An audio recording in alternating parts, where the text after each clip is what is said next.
Good morning, student. Yesterday we have learned about electric dipole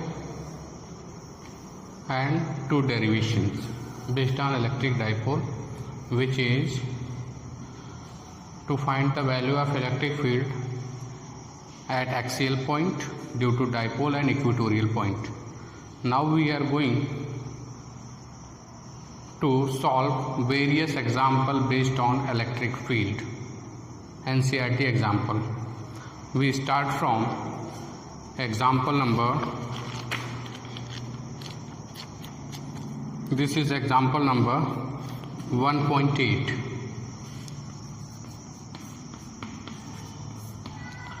Example number 1.8 says an electron falls through a distance 1.5 centimeter.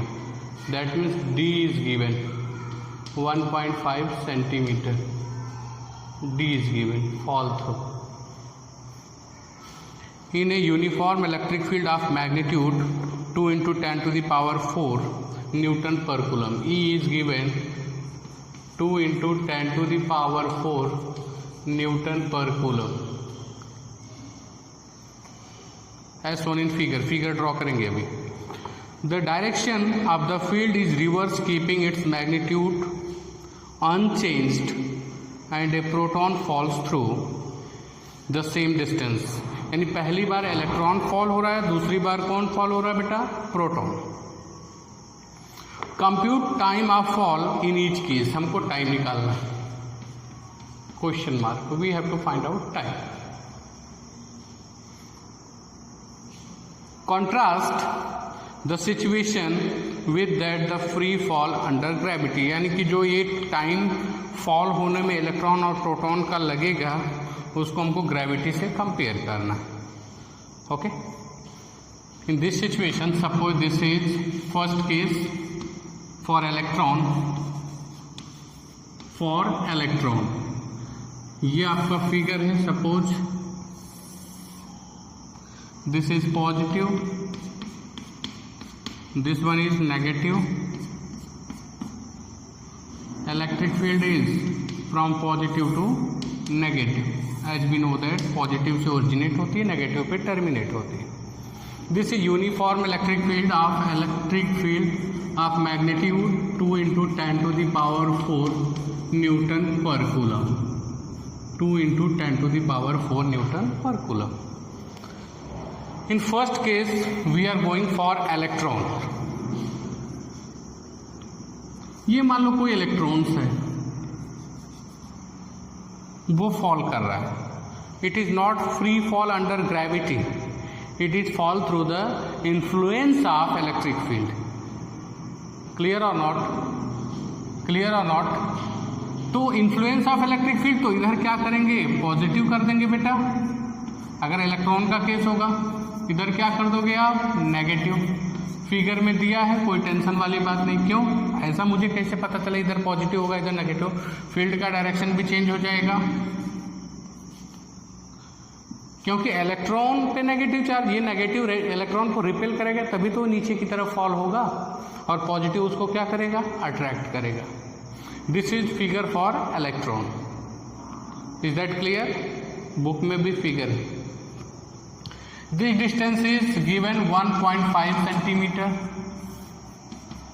कह रहा है electron यहां से यहां तक आ जाएगा, उस ड्यूरेशन में टाइम कितना लगेगा यहां से यहां तक आने पर? From this plate to this plate it is 1.5 centimetre. तो क्या करोगे? हमारे पास इक्वेशन, मोशन के 3 equation. v equal to u plus a t, v equal to u plus a t. Final velocity पता नहीं है, इसको नहीं लगा सकते, सोचना पड़ेगा. Second one is d equal to u t plus half a t square. G t square नहीं लगाएं, क्योंकि this is not free fall under the gravity, it is fall under the influence of electric field. ये कुछ possible है. Third वाले में भी v square equal to u square plus 2as. ये भी काम नहीं करेगा, यानी इसके बारे में हम सोचेंगे, क्योंकि इसमें टाइम भी है तो हम इसको डी भी दिया है, इस डिस्टेंस को वो कवर करेगा, डिस्प्लेसमेंट को. Now we apply the formula d equal to ut plus half at square. Is that clear? Here u equal to 0. u क्यों 0 है? क्या आप यहाँ पे क्या है आपका इनिशियल वेलोसिटी इलेक्ट्रॉन की क्या है 0. मैंने धक्का थोड़ी दिया है उसको, सिर्फ रख दिया है. That means initial velocity is 0. अब इलेक्ट्रिक फील्ड उसको इन्फ्लुएंस करेगी. नेगेटिव को क्या करेगा? रिपेल करेगा. पॉजिटिव अट्रैक्ट करेगा. इलेक्ट्रॉन क्या होगा? नीचे की तरफ जाएगा. Is that clear? Under the influence of electric field. Okay. Here u is equal to 0. That's why this equation is becomes d is equal to, ये 0 हो जाएगा terms, half at square. Half at square हो जाएगा बेटा. हमको t चाहिए. at square is equal to 2 से divide, इधर क्या हो जाएगा? मल्टीप्लाई हो जाएगा बेटा. Now further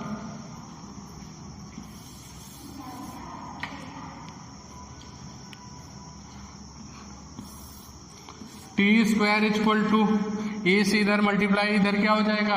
divide.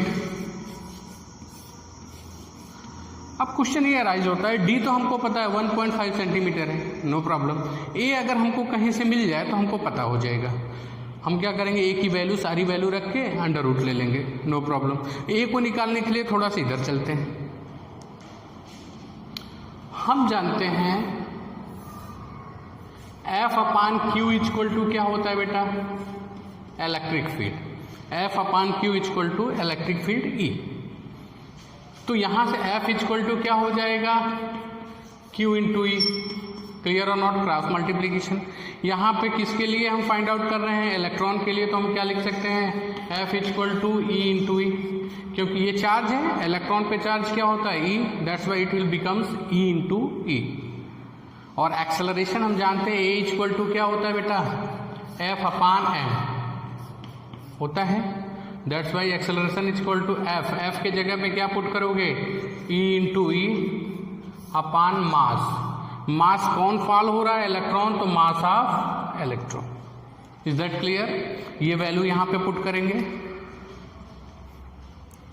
T square is equal to 2d upon E upon mass of electron. Is that clear? Okay. ये ऊपर चला जाएगा तो क्या हो जाएगा आपका? T square is equal to 2d mass of electron upon E. सारी वैल्यूज पुट करेंगे. T square is equal to, देखना बेटा, 2d की वैल्यू कितनी है? 1.5 centimetre. That means 1.5 into 10 to the power -2 metre में चेंज कर देंगे. क्लियर है? डी सेंटीमीटर में था, मीटर में change. Mass of electron is 9.1 into 10 to the power -31. 2 D distance mass of electron upon E charge on electron 1.6 into 10 to the power -19. E electric field which is given 2 into 10 to the power 4. Is that clear? अब next step क्या करोगे आप? अब figure का कोई काम नहीं है, फिगर को रब कर देते हैं. फिगर आपके बुक में दिया है. ये साइड में आपको पता होना चाहिए ए की वैल्यू मैंने क्यों ऐसा लिखा. क्लियर है? इसके बाद देखना बेटा, T is equal to under root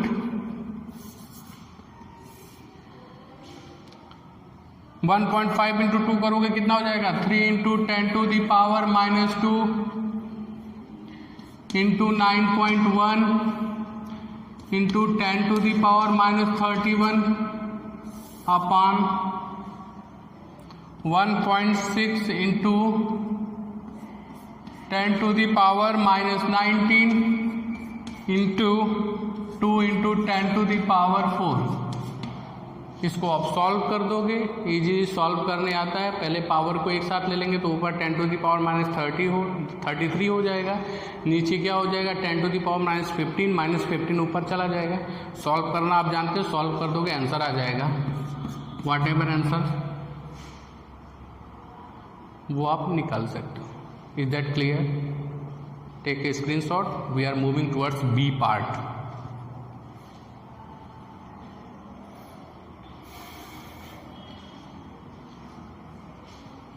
रब कर दें, okay.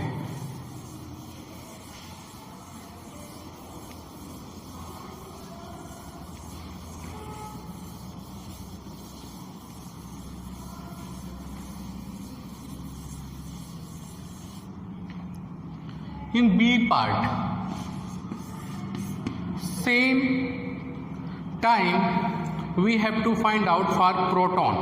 Whenever proton is falling, figure is reverse. Proton have positive charge, that's why here positive and this one is negative. Field उल्टी हो जाएगी तभी तो पॉजिटिव को रिपेल करेगा, ये फॉल डाउन होगा, नीचे की तरफ आएगा। This distance is 1.5 into 10 to the power -2 metre, वही 1.5 सेंटीमीटर। सब कुछ वही रहेगा। टाइम निकालने के लिए जो मैंने टाइम का फार्मूला यहाँ पे लिखा था अभी, जैसे मैंने बताया था V S = D = UT मतलब half AT², same UT initial velocity U क्या था 0 था, सेम प्रीवियस केस है, कुछ नहीं होगा, सिर्फ एक जगह चेंजेस आ जाएंगे। जो लास्ट में T की वैल्यू आई थी वहां पे मास ऑफ इलेक्ट्रॉन की जगह पे क्या पुट करना पड़ेगा, मास of proton 2D upon A = T², 2D upon A क्या हो जाएगा E अपॉन जहां मास ऑफ इलेक्ट्रॉन था वहां पे क्या हो जाएगा mass of proton equal to क्या हो जाएगा T, ऊपर कर देंगे 2D MP upon EE equal to क्या हो जाएगा बेटा T। सारी वैल्यू मतलब जहां पे यहाँ पे इलेक्ट्रॉन का मास था वहां पे पुट कर देंगे हम मास ऑफ प्रोटॉन, और सारी चीजें सेम होंगी, सारी वैल्यूज पुट करोगे, put the value get the answer. D same रहेगा, मास ऑफ प्रोटॉन आप जानते ही हो, चार्ज ऑन इलेक्ट्रॉन आप जानते हो, electric field is given. Is that clear? Next कह रहा है compare the acceleration with the gravitation force, G, small g के साथ हमको कंपेयर करना है। ग्रेविटेशनल एक्सेलरेशन इज 9.8 मीटर पर सेकेंड स्क्वायर होता है। नॉर्मली कंपेयर करते हैं, एक्सेलरेशन इलेक्ट्रॉन का कंपेयर कर लेते हैं, चाहे प्रोटॉन का कर लो, प्रोटॉन का ही कर लेते हैं। एक्सेलरेशन क्या हो जाएगा बेटा E अपॉन MP, क्लियर और नॉट? सारी वैल्यूज रखोगे, सारी वैल्यूज पुट करोगे तो A = E की value 1.6 into 10 to the power -19, 2 into 10 to the power 4, mass of proton 1.67 into 10 to the power -27। इसको आप सॉल्व करोगे, it is much more than small g, इसके कंपेरिजन में ये एक्सेलरेशन क्या होगा बहुत ज्यादा। Is that clear? Now we are moving towards next example, example number 1.9। It is given 2 point charges Q1 and Q2 of magnitude 10 to the power -8 coulomb and -10 to the power -8 coulomb. That means Q1 is equal to 10 to the power -8 coulomb and Q2 is equal to -10 to the power -8 coulomb, and they are unlike charges. Q1 is positive, Q2 is negative. This one is positive, this one is negative. Okay, respectively placed at 0.1 meter apart. Calculate electric field at point A, B, C. हमको A पे निकालना है, B पे निकालना और C पे निकालना है. Okay, first we have to find out electric field at A. Then electric field at B, दिख रहा है B, and now C. Okay, first we have to find out electric field at A. तो पहले एक ही बात, पूरे figure को भूल जाओ, पहले एक ही बात कर लेते हैं, एक एक फिगर को समझाते चलेंगे. ये Q1 था, दिस वन इज Q2, ये पॉजिटिव है, 10 to the power 8 -8 coulomb, this one is -10 to the power -8 coulomb. हमको यहाँ पे चाहिए, this is point A which is 0.05 metre, 0.05 metre. हमको यहाँ पे इलेक्ट्रिक फील्ड चाहिए. ओके, तो ये 1 है. हमने क्या बताया था, electric field is radically outward from positive charge and it is radically inward towards the negative charge. तो ये पॉजिटिव है, तो यहाँ पे इलेक्ट्रिक फील्ड क्या करेगा, इसको E1A लिखेंगे. क्लियर है, लिखने का तरीका है, कुछ भी लिखो, E1 E2 लिखो, कोई दिक्कत नहीं है.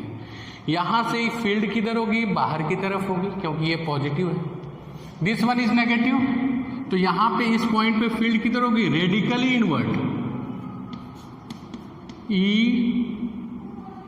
E2A.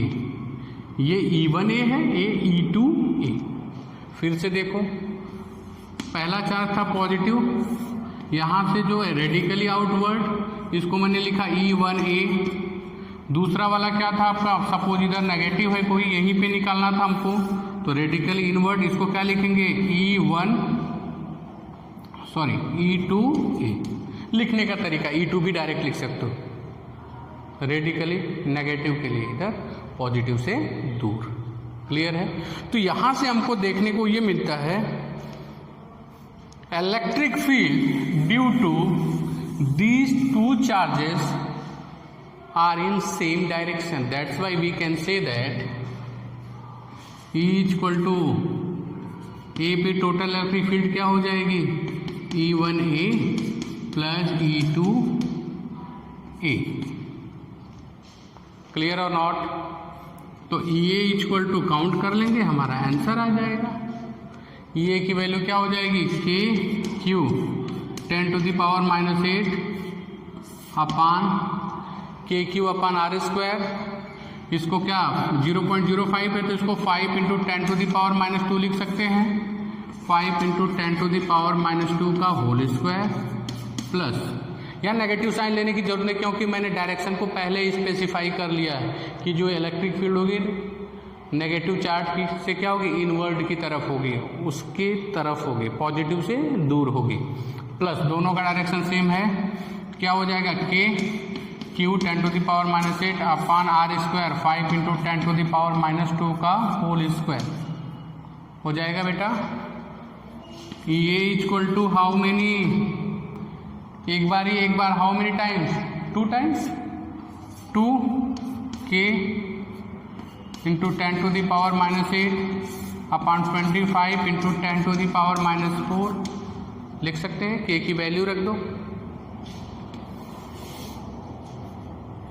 ये equal to 2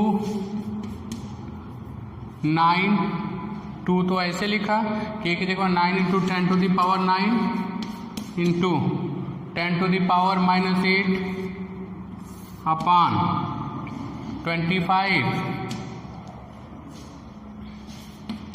10 to the power -4. देखना बेटा, ये इक्वल टू, ये हो जाएगा आपका 2 × 9 × 10, क्योंकि 10 का पावर 9 है, 10 to the power -8 है, तो 9 में से 8 माइनस होगा, कितना बचेगा, 1 बचेगा, यानी 10 to the power 1.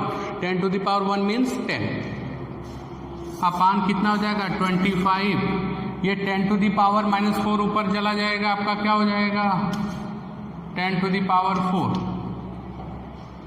ये हो जाएगा आपका 90. ये इक्वल टू 90 इंटू 2 कितना हो जाएगा 180 divided by 25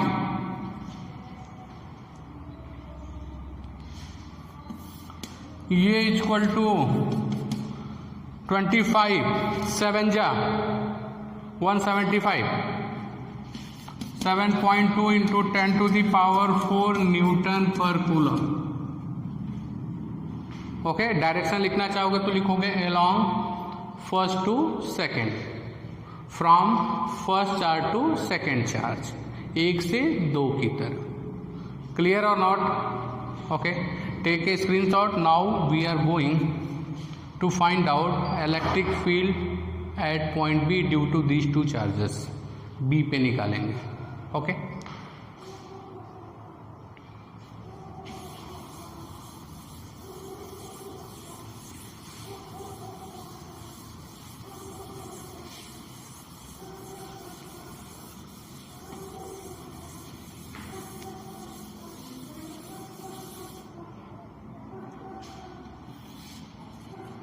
this is point B, this is also 0.05 meter. Now at point B, B पे फाइंड आउट करेंगे। फिगर पहले देख लेते हैं, अलग से एक ड्रॉ करेंगे। This is Q1, this is Q2, Q1 10 to the power -8 coulomb, Q2 -10 to the power -8 coulomb.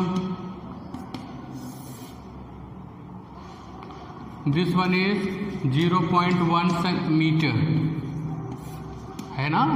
0.05 0.05, how many? 0.1 metre. Is that clear? हमको यहाँ पे निकालना है बेटा, दिस इज पॉइंट बी, यहाँ पे निकालना है हमको, यहाँ पे बी पे फाइंड आउट करना। This one is positive charge, इससे जो इलेक्ट्रिक फील्ड होगा वो क्या होगा? E1B हो जाएगा। पॉजिटिव से क्या होगा? Radically outward. पॉजिटिव चार्ज से किधर होगा? बाहर की तरफ होगा। पॉजिटिव है, इसको भूल जाओ आप। पॉजिटिव से इलेक्ट्रिक फील्ड लाइंस क्या होती है? Radically outward electric field. और ये कैसा है बेटा? नेगेटिव है, तो ये कहेगा मेरी तरफ आ जाओ, रेडिकली इनवर्ड। अगर ये नेगेटिव है तो इलेक्ट्रिक फील्ड लाइंस क्या होंगे? अंदर ही तो होंगे। That's why we specify the direction, it is E2B। Now electric field at B क्या हो जाएगा? पहले E1B में से E2B को क्या कर दोगे? माइनस कर दोगे। अब कहोगे सर इसमें से ही इसको क्यों माइनस करोगे? क्योंकि ये डिस्टेंस बेटा कम है, तो डिस्टेंस कम होगी तो इलेक्ट्रिक फील्ड क्या होगी? ज़्यादा होगी। That's why E1B is greater than E2B। लिखने का तरीका है, कोई दिक्कत नहीं। ओके, तो total electric field at B equal to E1B minus E2B। क्यों? The direction of both field are in opposite direction, दोनों फील्ड अपोजिट डायरेक्शन है। तो जब अपोजिट है तो ज्यादा वाले में से कम को क्या करेंगे? माइनस करेंगे। Is that clear? क्यों ऐसा करेंगे? क्योंकि ज्यादा कौन है? ये डिस्टेंस कम है और ये डिस्टेंस क्या है? ज्यादा। ओके, तो क्या हो जाएगा आपका? Electric field at be equal to K Q 10 to the power -8 upon R square. इसके बीच की डिस्टेंस कितनी है? 0.05, यानी same 5 into 10 to the power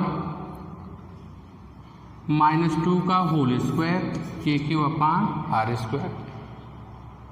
ये डिस्टेंस है आपकी 0.05 मीटर। तो 0.05 को क्या लिख सकते हो? 5 into 10 to the power -2 whole square minus इसको सेम क्यू की value 10 to the power -8 upon 0.1 plus 0.05 कितना हो जाएगा? 0.1 प्लस 0.05 0.15। क्लियर और नॉट? तो इसको मैं क्या लिख सकता हूं? 15 इंटू 10 टू द पावर -2 का होल स्क्वायर। क्लियर और not? 15 into 10 to the power -2 का whole square. Is that clear? 0.15 को क्या लिख सकते हो? 15, 2 पॉइंट इधर जाएगा, 10 to the power -2 whole square. Is that clear? इसको सॉल्व कर देंगे। EB equal to K 9 into 10 to the power 9 into 10 to the power -8 25 into 10 to the power -4 minus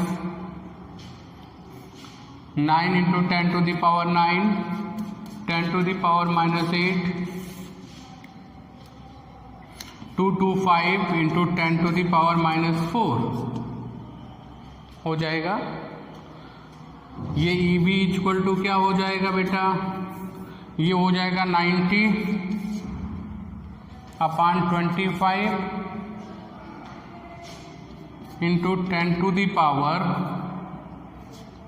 4 हो जाएगा। देखो 9 - 8 10 हो जाएगा, और 10 में 9 से मल्टीप्लाई होगा, 90 अपॉन 25 10 टू द पावर 4 ऊपर चला जाएगा, माइनस ये भी कितना हो जाएगा?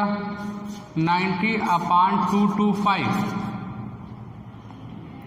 Into 10 to the power 4। Is that clear? 90 upon 25 करोगे कितना हो जाएगा?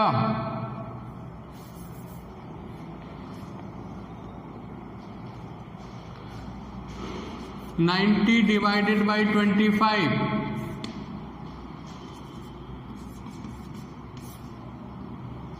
Okay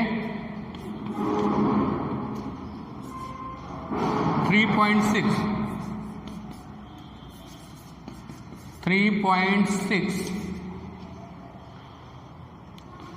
into 10 to the power 4 okay minus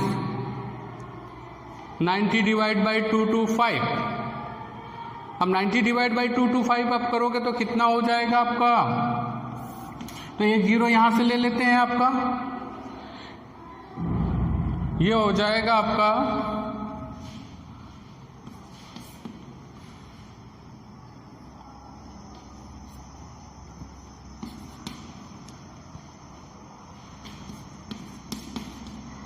2/5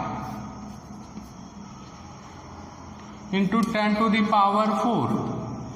2/5 करोगे तो कितना आ जाएगा बेटा?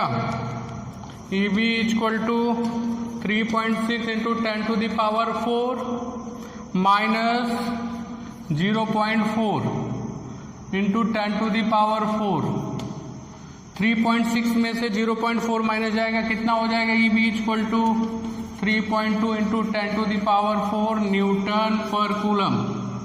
Is that clear? Okay 3.2 into 10 to the power 4 Newton per coulomb. Now we are moving towards next to find at point C. Take a screenshot.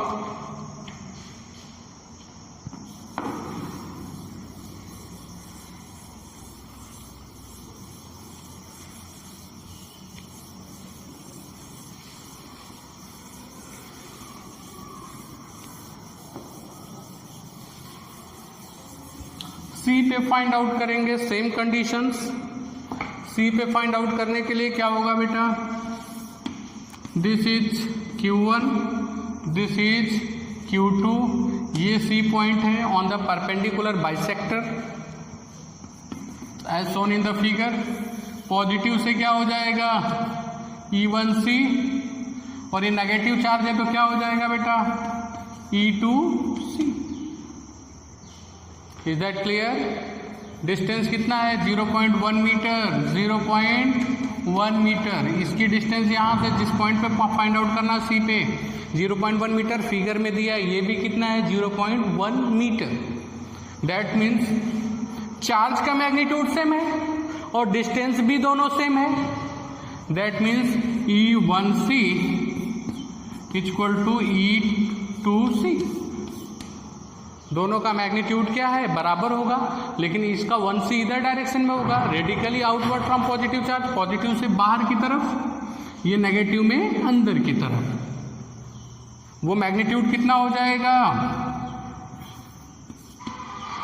Suppose this is E, दोनों का बराबर magnitude होगा, E1c equal to E2c equal to कितना हो जाएगा, KQ 10 to the power -8 upon R square 1 into 10 to the power -1 whole square. 0.1 को क्या लिख सकते हो, 1 into 10 to the power -1। Is that clear? 0.1 means 1 into 10 to the power -1। Now it is 9 into 10 to the power 9 into 10 to the power -8 upon 10 to the power -2। ऊपर कितना हो जाएगा, 90, again same, 9 - 8 1, 10 into 9 90 upon 10 to the power -2। How many, 9000 newton per coulomb. ये unit हो जाएगी, यानी E1c equal to भी कितना है, 9000, and this one is 9000 newton per coulomb. This one is also 9000 newton per coulomb. अब मैंने ये एंगल कितना होगा, 120 डिग्री, क्योंकि ये इक्विलेटरल ट्रायंगल है। 0.1 मीटर 0.1 मीटर 0.1 मीटर।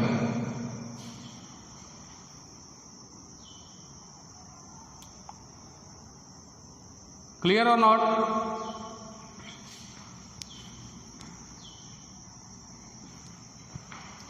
क्लियर और not? 1 into 10 to the power -1। Equilateral triangle के सारे एंगल कितने होते हैं बेटा, 60 degree.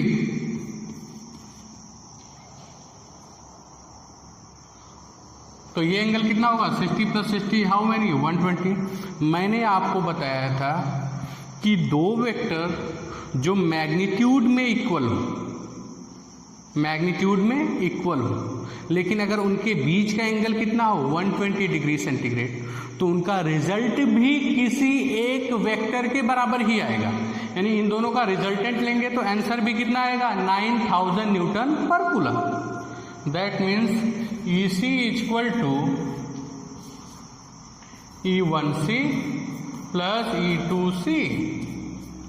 How many EC equal to 9000 newton per coulomb.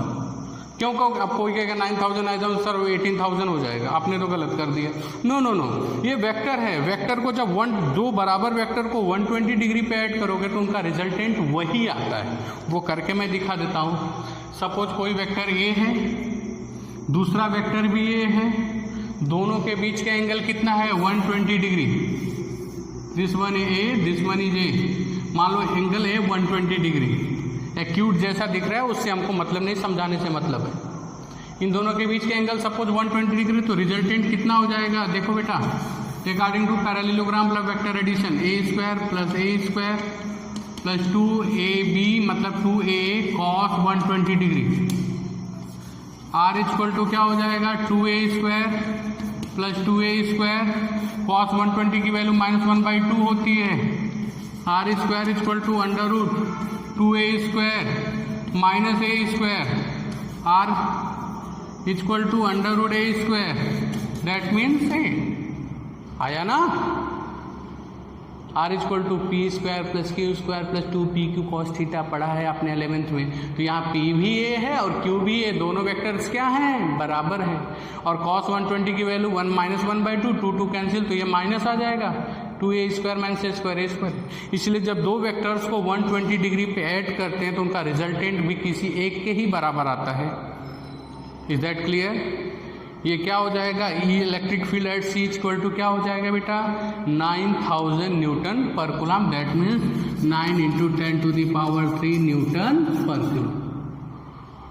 Okay, thank you. Next में हम चलेंगे, कुछ एक्सरसाइज भी कराएंगे। आज के लिए इतना ही।